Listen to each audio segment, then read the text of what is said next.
Samadhan in Hindi welcome you. Very thank you for watching this video.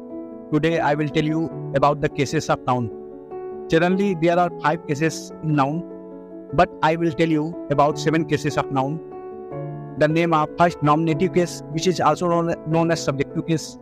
Second, objective case, which is also known as accusative case. Third, possessive case, which is also known as genitive case. And fourth, vocative case.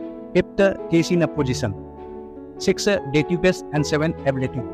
Only first 5 cases are important and other cases are not so important, but it is used under cases of noun. First of all, I will tell you about the nominative or subjective case.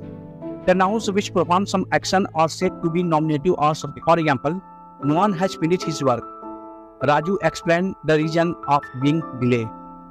In these sentences, Mohan and Raju are in subjective और nominative case respectively. Nominative case के अंतर्गत वो सभी noun को include किया जाता है, वो शामिल किया जाता है जो कोई कार्य करते हैं. इसको nominative या subjective केस कहते हैं. जैसे मैंने 2 एग्जाम्पल दिया, Mohan has finished his work. इस वाक्य में मोहन ने अपना कार्य समाप्त किया. यहाँ पे मोहन जो है वह किसी कार्य को परफॉर्म कर रहा है, इसलिए मोहन यहाँ पे नॉमिनेटिव या सब्जेक्ट. दूसरा sentence, Raju explain the reason of being delay. यहाँ पे राजू ने कार्य किया, इसलिए यहाँ पे राजू नॉमिनेटिव या सब्जेक्टिव केस है.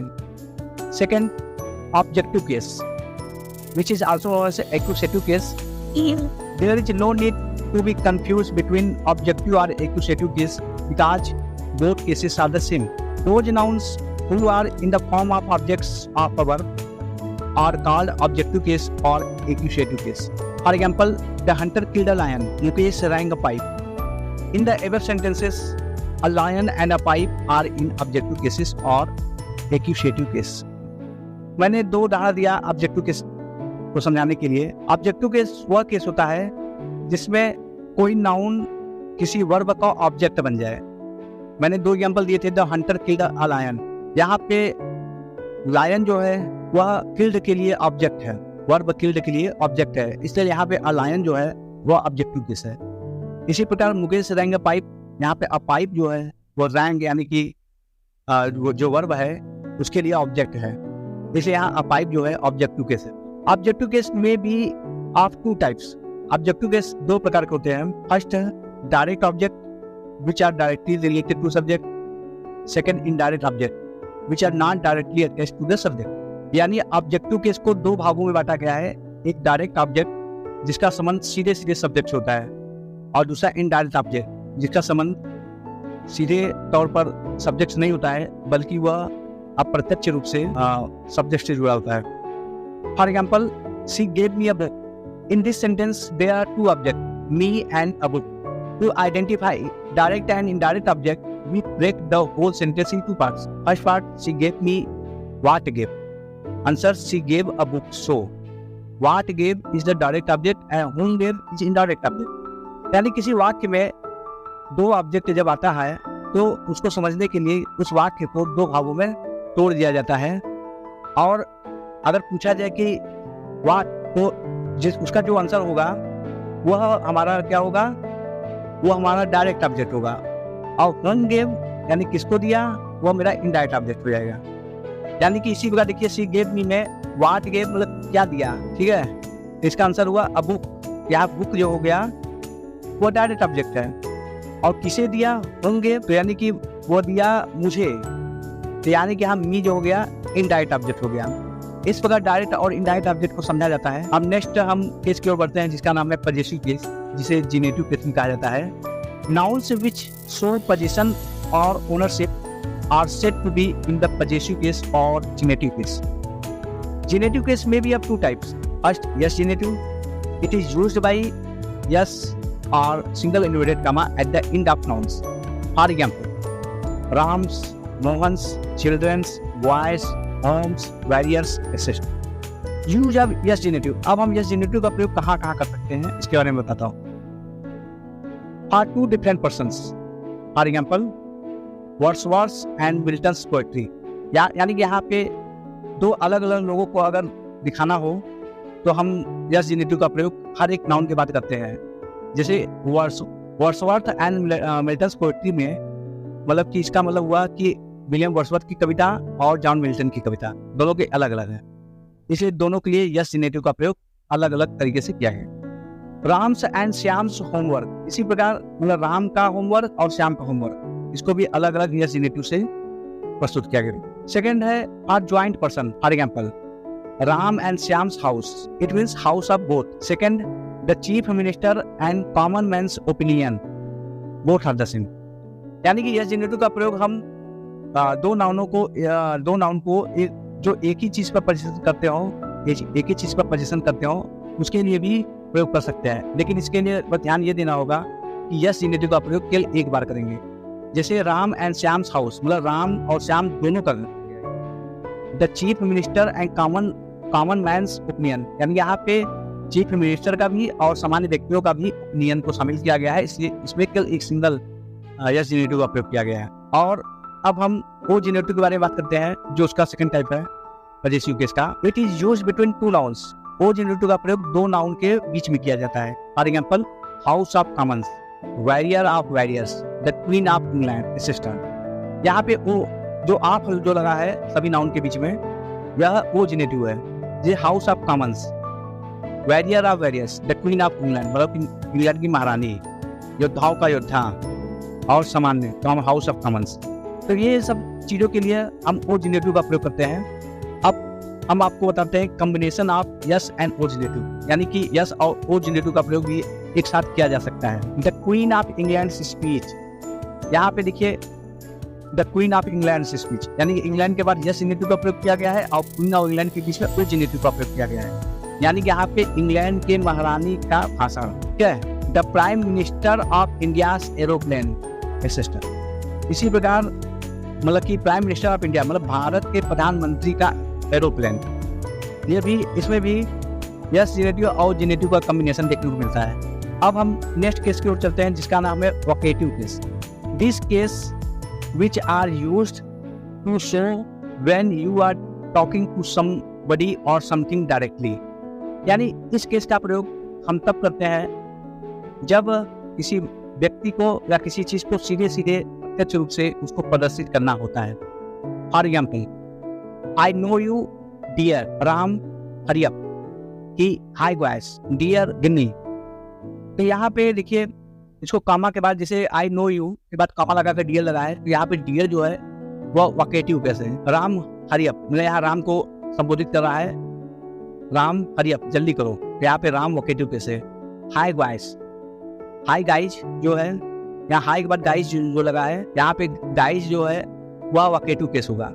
डियर गिन्नी, यहाँ पे गिन्नी जो है वह डियर के लिए वोकेटिव केस है। इस प्रकार वोकेटिव केस का प्रयोग हम किसी नाउन के बाद कामा लगाकर करते हैं। अगर कामा लगाकर जो जिस नाउन का हम प्रयोग करते हैं वह नाउन ही वोकेटिव केस में होता है। नेक्स्ट हमारा केस है case in apposition. If two or more noun or noun phrase denoting the same person or thing, they are said to be in case in apposition. यानी जब दो या दो से अधिक नाउन या नाउन फ्रेज का जो किसी एक ही वस्तु या व्यक्ति को डिनोट करे, उसको संकेत करता हो, उसके बारे में बताता हो, तो वहाँ पे हम केस इन अपोजिशन का प्रयोग करते हैं। In case in apposition nouns are separated by comma. Case in apposition में कॉमा से सभी नाउन को अलग करना बहुत ही आवश्यक होता है। फॉर एग्जाम्पल इसका कुछ उदाहरण लेते हैं। Milton who wrote the paradise lost was blind, यानी कि मिल्टन जिसने पैराडाइज लॉस्ट लिखा अंधा था। यहाँ पे who wrote the paradise lost Milton के बाद कॉमा लगा के लिखा गया है, तो यहाँ पे who wrote the paradise lost case in opposition है मिल्टन के लिए। नेक्स्ट हमारा है Akbar the great was a memorable king. यहाँ द ग्रेट जो है अकबर के लिए केस इन अपोजिशन है, वो बताता है कि अकबर महान, मतलब कि अकबर की महानता के बारे में बता रहा है द ग्रेट। नेक्स्ट है my brother John works at a school.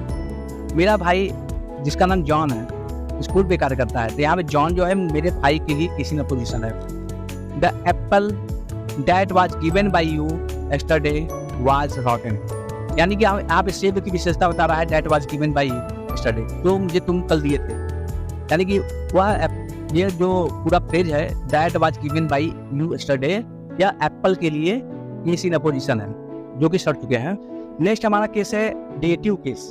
The dative case is a case that show the indirect object of work. It means the recipient of the direct object. यानी dative case का प्रयोग हम indirect object के लिए करते हैं, किसी work के इनडायरेक्ट ऑब्जेक्ट के लिए करते हैं, या यह कह सकते हैं कि यह डायरेक्ट ऑब्जेक्ट का रिसिपिएंट होता है। For example, we gave him a flowery vase. यहाँ पे देखिए दो ऑब्जेक्ट आता है, हिम आया है, फ्लावरी वेस आया है। अब फ्लावरी वेस डायरेक्ट ऑब्जेक्ट है और हिम इनडायरेक्ट ऑब्जेक्ट है, जो कि डायरेक्ट ऑब्जेक्ट के लिए रिसिपिएंट है। तो यहाँ पे हिम जो है, जो इनडायरेक्ट ऑब्जेक्ट है, वह डेटिव केस है। ठीक है, यानी कि जितने भी इनडायरेक्ट ऑब्जेक्ट आते हैं उसको डेटिव केस के अंतर्गत रखा जाता है। और इसको इस तरह से भी लिखा जा सकता है और करके लिखा जा सकता है, वी गेव अ फ्लावरी वेस टू हिम। यहाँ पे फ्लावरी वेस को आगे लिख दिया गया है और हिम को बाद में लिखा गया है। हिम को बाद में लिखा गया है तो उसके पहले टू लगाया गया है, लेकिन अगर हिम को पहले लिखते हैं तो उसका भी टू नहीं लगाते हैं। तो वाक्य का बनावट इस प्रकार से होना चाहिए, यदि इनडायरेक्ट ऑब्जेक्ट को पहले लेते हैं और डायरेक्ट ऑब्जेक्ट को बाद में लेते हैं तो टू का प्रयोग नहीं करना है। और यदि डायरेक्ट ऑब्जेक्ट को पहले लिया जाता है और इनडायरेक्ट ऑब्जेक्ट को बाद में लिया जाता है तो हम टू का प्रयोग करते हैं।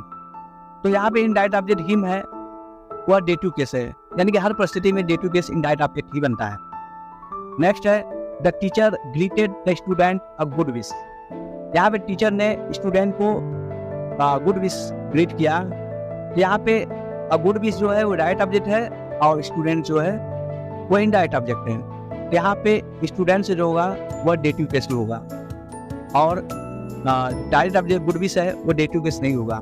तो जब भी डेटिव केस के बारे में बताना हो तो हमेशा इनडायरेक्ट ऑब्जेक्ट की ओर इशारा किया करते हैं कि जो भी इनडायरेक्ट ऑब्जेक्ट हो उसी को हम डेटिव केस के अंतर्गत रखते हैं। अब हमारा लास्ट जो केस है जिसे कहते हैं एब्लेटिव केस। वास्तव में यह केस जो होता है वह लैटिन नाउन के लिए किया जाता है। यहाँ पे लैटिन वर्ड कुछ होते हैं जो अवश्य आते हैं।